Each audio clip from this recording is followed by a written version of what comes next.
Alors, le Merkaba, c'est une des premières fois, dans un des premiers textes anciens qu'on a vu ce nom-là, c'est dans les textes bibliques, hein, alors qui désignait, qui voulait dire en hébreu chariot, hein, littéralement un véhicule, et qui pourrait peut-être s'apparenter au véhicule divin, hein, puisque ce véhicule-là contenait l'apparition divine.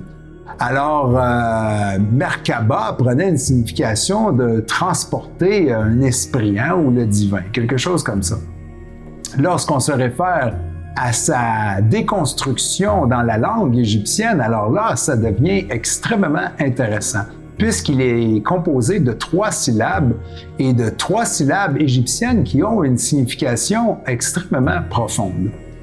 Alors, mer, qui veut dire en réalité un canal, une ascension, ou quelque chose qui faisait référence aux canaux d'irrigation du Nil de l'époque et qui signifiait la vie, hein, parce qu'on sait bien que l'Égypte ancienne, tout près du Nil, le Nil était considéré pratiquement divin, hein, puisqu'il était tout ce qui représentait leur survivance, hein, et qui leur permettait l'agriculture et de pouvoir survivre dans ces régions désertiques.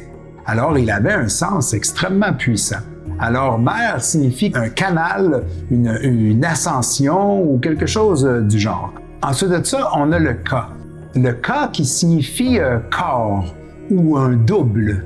Ce qui est vraiment intéressant. Donc, on parle d'un genre de contenant, hein, d'un double de soi ou d'une forme.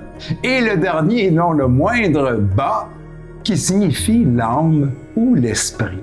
Alors, l'âme ou l'esprit dans ce corps, dans ce double, ou ce véhicule qui va ascensionner ou canaliser quelque chose.